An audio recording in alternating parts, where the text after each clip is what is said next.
Hi friends, ముందుగా study బ్రహ్మ YouTube ఛానల్కు స్వాగతం. ఫ్రెండ్స్, ఈ రోజటి వీడియోలో 5 సూత్రాల పథకం మరియు 6 సూత్రాల పథకానికి సంబంధించి ముఖ్యమైన సమాచారాన్ని ఈ రోజటి వీడియోలో తెలియజేయడం జరుగుతుంది ఫ్రెండ్స్. డిసెంబర్ 15, 16 తారీఖులలో గ్రూప్ 2 ఎగ్జామ్ ఉంది కాబట్టి అందులో 4వ పేపర్ అయిన తెలంగాణ ఉద్యమ చరిత్రకు సంబంధించి 150 మార్కుల స్కోరింగ్ సబ్జెక్ట్ కాబట్టి అందులో భాగంగా మనం ఎలాంటి విషయాలపై ఫోకస్ చేసి చదువుకున్నప్పుడు ఎక్కువ మార్కులు సాధించవచ్చు అనే ఉద్దేశంతో ఈ వీడియోస్ చేయడం జరుగుతుంది. గ్రూప్ 2 అభ్యర్థులకు రివిజన్‌గా కూడా ఈ వీడియోస్ యూజ్ అవుతాయి. అలాగే మనం ఇంతకన్నా మొదలు పెద్ద మనుషుల ఒప్పందం మరియు 8 సూత్రాలపై వీడియోస్ చేయడం జరిగింది. వాటిని చూడని వారుంటే డిస్క్రిప్షన్‌లో లింక్ ఇస్తాను. ఆ వీడియోస్ చూడండి ఫ్రెండ్స్. అలాగే ఈ రోజటి వీడియోలో 5 సూత్రాలు, 6 సూత్రాలకు సంబంధించిన ముఖ్యమైన సమాచారాన్ని తెలుసుకోవడం జరుగుతుంది.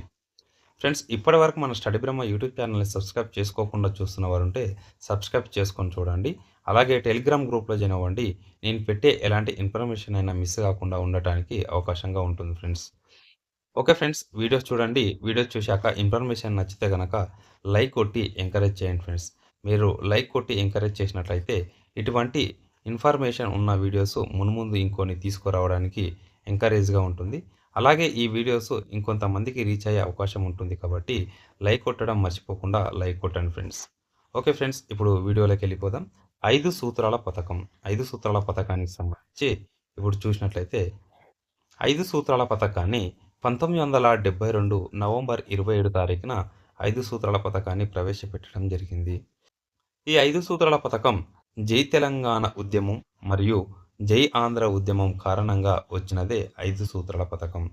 5 సూత్రాల ఈ పథకం రావడానికి గల కారణం జై తెలంగాణ ఉద్యమం మరియు జై ఆంధ్ర ఉద్యమం చెలరేగిన కారణంగా 5 సూత్రాల పథకాన్ని ప్రవేశపెట్టడం జరిగింది.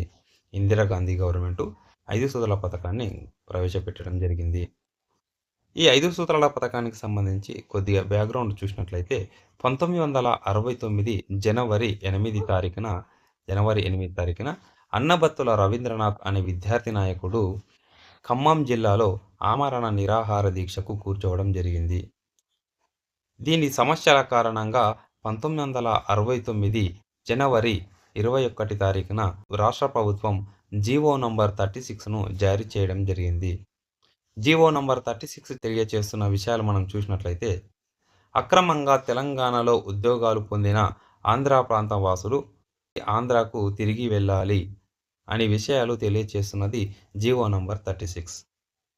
అయితే ఈ జీవో నంబర్ 36 అమలు పరిచే క్రమంలో కొంతమంది కోర్టులలో కేసులు వేయడం జరిగింది. ఆ కోర్టు తీర్పుల గురించి ఇప్పుడు చూసినట్లయితే ఒకటి చూద్దాం ఫ్రెండ్స్. 1969 మార్చ్ మార్చి 28 తారీఖున ముల్కీ నియమాలు రాజ్యాంగ విరుద్ధమని సుప్రీంకోర్టు తీర్పు ఇవ్వడం జరిగింది. అది జస్టిస్ హిదాయతుల్లా నేతృత్వంలో తీర్పు రావడం జరిగింది. జస్టిస్ హిదాయతుల్లా తెలియచేసిన తీర్పు చూసినట్లయితే ముల్కీ నిబంధనలు రాజ్యాంగ విరుద్ధం అని తీర్పు ఇవ్వడం జరిగింది. అదే 1972 అక్టోబర్ 3 తారీఖున 1972 అక్టోబర్ 3 తారీఖున అదే సుప్రీంకోర్టు జస్టిస్ సిక్రీ నేతృత్వంలో ముల్కీ నియమాలు రాజ్యాంగబద్ధమే, వీటిని అమలుపరచాలి అని తీర్పు రావడం జరిగింది. అంటే సుప్రీంకోర్టులో 1969 మార్చి 28 తారీఖున జస్టిస్ హిదాయతుల్లా ముల్కీ నిబంధనలు రాజ్యాంగ విరుద్ధమని తెలియజేస్తే, అదే 1972 అక్టోబర్ 3 తారీఖున జస్టిస్ సిక్రీ నేతృత్వంలో ముల్కీ నిబంధనలు రాజ్యాంగబద్ధమే, వీటిని అమలుపరచవచ్చు అని తీర్పు రావడం జరిగింది. వీటి కారణంగానే అప్పటి సీఎంగా ఉన్న పివి నరసింహారావు జీవో నంబర్ 36ను అమలు చేయడానికి ప్రయత్నం మొదలయ్యింది. జీవో నంబర్ 36ను అమలుపరచడానికి ప్రయత్నం మొదలైంది. ఈ జీవో నంబర్ 36కు వ్యతిరేకంగా వచ్చిన ఉద్యమమే జై ఆంధ్ర ఉద్యమం. జై ఆంధ్ర ఉద్యమం రావడానికి కారణం జీవో నంబర్ 36కు వ్యతిరేకంగా వచ్చిన ఉద్యమమే జై ఆంధ్ర ఉద్యమం. ఈ ఉద్యమాల కారణంగా మనకు ప్రవేశపెట్టినదే 5 సూత్రాల పథకం. ఈ 5 సూత్రాల పథకంలోని 5 అంశాల గురించి క్లియర్‌గా మనం తెలుసుకుందాం.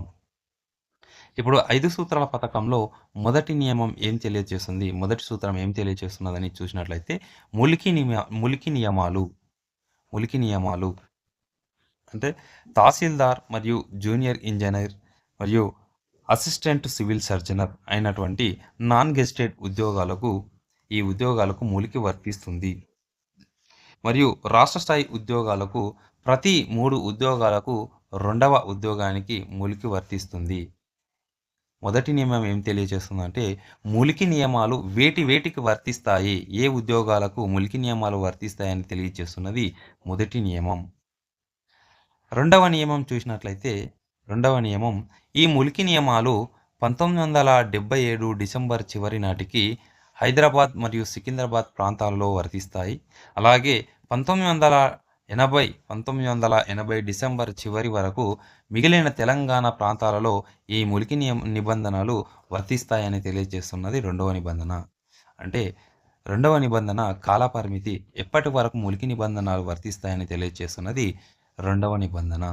ఇప్పుడు మూడవ నిబంధన, మూడవ సూత్రం చూసినట్లయితే, ఈ మూలికి నియమాలు రాష్ట్రంలోని ఉద్యోగాలకు మాత్రమే వర్తిస్తాయి. రాష్ట్రంలోని ఉద్యోగాలకు, ఎటువంటి ఉద్యోగాలకైనా వర్తిస్తాయి మరియు ప్రమోషన్లలో కూడా వర్తిస్తాయి.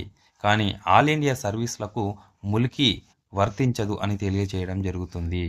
ఆల్ ఇండియా సర్వీస్లకు మూలికి వర్తించదని తెలియజేస్తున్నది మూడవ సూత్రం. ఇప్పుడు నాలుగవ సూత్రం చూసినట్లయితే, నాలుగవ సూత్రం చూస్తే, హైదరాబాద్లోని విద్యా సౌకర్యాలు తెలంగాణకే వర్తిస్తాయి. కానీ అదనంగా సృష్టించిన విద్యా సౌకర్యాలు అందరికీ వర్తిస్తాయని తెలియచేయడం జరుగుతుంది. అందరికీ వర్తిస్తాయని తెలియచేసేది నాలుగవ సూత్రం. హైదరాబాద్లోని విద్యా సౌకర్యాలు మొదటగా తెలంగాణ వారికి వర్తిస్తాయి. తదనుగుణంగా అదనంగా సృష్టించిన విద్యా సౌకర్యాలు అందరికీ వర్తిస్తాయని తెలియజేస్తున్నది నాలుగవ సూత్రం.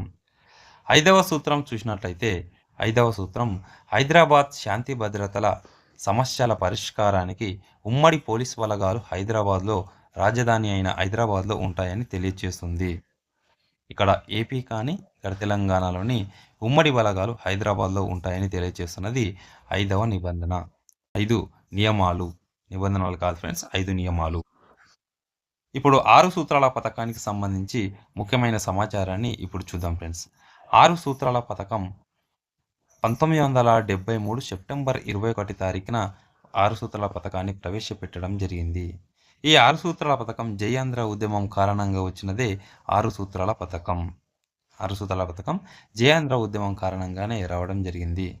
ఫ్రెండ్స్, లాస్ట్ టైం కాంపిటేటివ్ ఎగ్జామ్లలో అడిగిన క్వశ్చన్స్ చూసినట్టయితే, 6 సూత్రాల పథకం దేని కారణంగా రావడం జరిగింది మరియు 5 సూత్రాల పథకం ఏ ఉద్యమం కారణంగా రావడం జరిగింది, ఇలా క్వశ్చన్స్ వచ్చాయి. కాబట్టి వీటిని ఈ ఓరియంటేషన్లో ఎక్కువగా గుర్తుంచుకోవాలి. నెక్స్ట్, జయాంధ్ర ఉద్యమం కారణంగా 6 సూత్రాల పథకం వచ్చిందని ఇప్పుడు తెలుసుకోవడం జరిగింది. 6 సూత్రాల పథకంపై 1974 మే 3 తారీఖున రాష్ట్రపతి సంతకం చేయడం జరిగింది. ఈ 6 సూత్రాల పథకాన్ని రాజ్యాంగ సవరణ చేసి 32వ రాజ్యాంగ సవరణ చేసి రాజ్యాంగంలో పొందుపరచడం జరిగింది. ఆర్టికల్ 371 చేర్చడం జరిగింది. 6 సూత్రాల పథకాన్ని రాష్ట్రపతి ఉత్తర్వులు అని అనడం జరుగుతుంది. నెక్స్ట్, 6 సూత్రాల పథకానికి సంబంధించి చూసినట్లయితే, 6 సూత్రాల పథకాన్ని అమలు చేయడానికి కేంద్ర ప్రభుత్వం ఒక జీవో జారీ చేయడం జరిగింది. అది జీవో నంబర్ 524E. ఈ జీవోను 1975 అక్టోబర్ 18 తారీఖున జారీ చేయడం జరిగింది. ఈ 6 సూత్రాల పథకాన్ని అమలు చేయడానికి రాష్ట్ర ప్రభుత్వం కూడా ఒక జీవోని జారీ చేయడం జరిగింది. అది 674 జీవో. ఇది 1975 అక్టోబర్ 20 తారీఖున రాష్ట్ర ప్రభుత్వం జారీ చేయడం జరిగింది. ఇప్పుడు 6 సూత్రాల పథకానికి సంబంధించి డేట్లు ఒకవైపు రాసుకున్నట్లయితే, 6 సూత్రాల పథకాన్ని 1973 సెప్టెంబర్ 21 తారీఖున ప్రవేశపెట్టడం జరిగింది.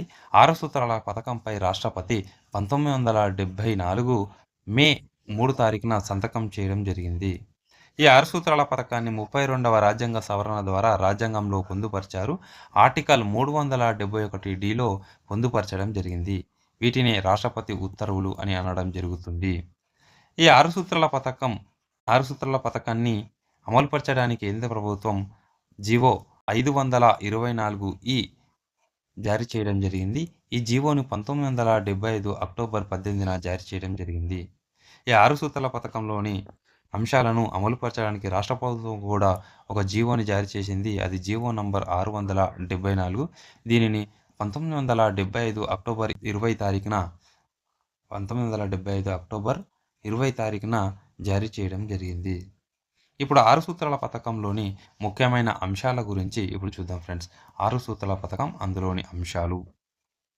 మొదటి నియమం చూసినట్లయితే న్యూ జోనల్ సిస్టమ్. మొదటి నియమం న్యూ జోనల్ సిస్టమ్. ఆంధ్రప్రదేశ్ రాష్ట్రాన్ని 6 జోన్లుగా విడదీయడం జరిగింది. ఇది మొదటి నియమం. రెండవ నియమం చూసినట్లయితే ప్రాంతీయ బోర్డులు ఏర్పాటు చేస్తారు. ప్రాంతీయ బోర్డులు ఏర్పాటు చేయడం జరుగుతుంది. దీనినే రీజనల్ బోర్డ్స్ అని అంటారు. ప్రాంతీయ కమిటీ, తెలంగాణ ప్రాంతీయ కమిటీ స్థానంలో ప్రాంతీయ బోర్డులను ఏర్పాటు చేయడం జరుగుతుంది. నెక్స్ట్ చూసినట్లయితే మూడవ నియమం చూసినట్లయితే అడ్మినిస్ట్రేటివ్ ట్రిబ్యునల్ను ఏర్పాటు చేయడం జరుగుతుంది.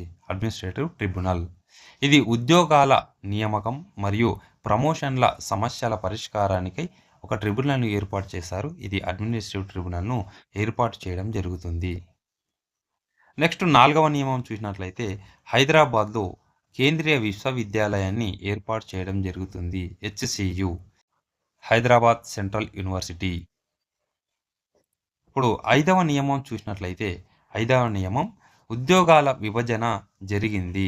ఐదవ నియమంలో ఉద్యోగాలు ఎలా విభజించారు ఇప్పుడు చూసినట్లయితే రాష్ట్ర స్థాయి ఉద్యోగాలు, జోనల్ స్థాయి ఉద్యోగాలు, జిల్లా స్థాయి ఉద్యోగాలుగా ఉద్యోగాలు విభజన జరగడం జరిగింది. ఈ ఉద్యోగాలను ఏ రేషియోలో ఉద్యోగాలను విభజించారు చూసినట్లయితే జిల్లా స్థాయిలో 60:20, 80:20 నిష్పత్తిలో ఉద్యోగాలు విభజించడం జరిగింది. 60% స్థానికత, 20% ఓపెన్ కోటా. నెక్స్ట్ జోనల్ స్థాయిలో చూసినట్లయితే 70:30, 70% స్థానికత, 30% ఓపెన్ కోటా. ఇందులో మల్టీ జోనల్ స్థాయిలో 60:40 నిష్పత్తిలో విభజించారు. మరియు రాష్ట్ర స్థాయి ఉద్యోగాల్లో 1/3 వంతు ఇలా ఉద్యోగాలను విభజించడం జరిగింది. ఆరవ నియమం చెప్తున్న విషయాలు చూసినట్లయితే ఆరవ నియమం పై నియమాలు పాటించినచో ములికి నియమాలు మరియు తెలంగాణ ప్రాంతీయ కమిటీని కొనసాగింపు అనవసరమవుతాయి అని తెలియచేయడం జరిగింది. ఆరవ నియమం. ఈ 6 నియమాల కారణంగా తెలంగాణ నష్టపోయిన విషయాలు చూసినట్లయితే ఒకటి ముల్కీ 15 సంవత్సరాల నుంచి 4 సంవత్సరాలకు తగ్గించబడింది. రెండవది పెద్ద మనుషుల ఒప్పందాన్ని రద్దు చేయబడింది. మూడవది టీఆర్సీని రద్దు చేయడం జరిగింది. టీఆర్సీ స్థానంలో ప్రాంతీయ బోర్డులు ఏర్పాటు చేయడం జరిగింది. నాలుగవది బడ్జెట్ లెక్కలు రద్దు చేశారు.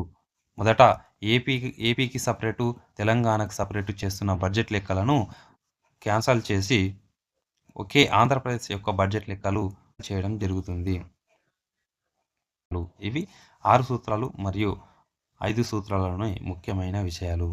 వీటిని 1కి 2 సార్లు చూసి చదువుకున్నప్పుడు వీటిలోని అంశాలను కొన్నిటిని ఇచ్చి ఇందులో 6 సూత్రాల పథకంలోని అంశాలు ఏవి, 5 సూత్రాల పథకంలోని అంశాలు ఏవి అని అడిగే ఓరియంటేషన్లో క్వశ్చన్స్ వస్తున్నాయి కాబట్టి వీటిని 1కి 2 సార్లు చదువుకోవాలి. మొదటగా ఈ పెద్ద మనుషుల ఒప్పందాన్ని గుర్తుంచుకోవాలి. తర్వాత 8 సూత్రాలు, తర్వాత 5 సూత్రాలు, తర్వాత 6 సూత్రాలను వీటిని మొత్తంగా గుర్తుంచుకున్నట్లయితే వీటిలో వచ్చే క్వశ్చన్స్ని కన్ఫ్యూజన్ లేకుండా ఆన్సర్ చేయడానికి వీలుగా ఉంటుంది ఫ్రెండ్స్.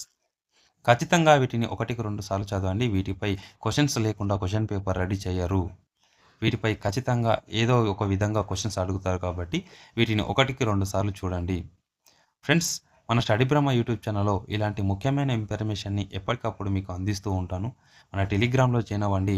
అలాగే ఈ వీడియోస్ చూసి నన్ను ఎంకరేజ్ చేయడానికి లైక్ కొట్టి ఎంకరేజ్ చేయండి. ఇలాంటి ఇన్ఫర్మేషన్ ఉన్న వీడియోస్ మున్ముందు మీ ముందుకు తీసుకొస్తూ ఉంటాను. Okay friends, thank you.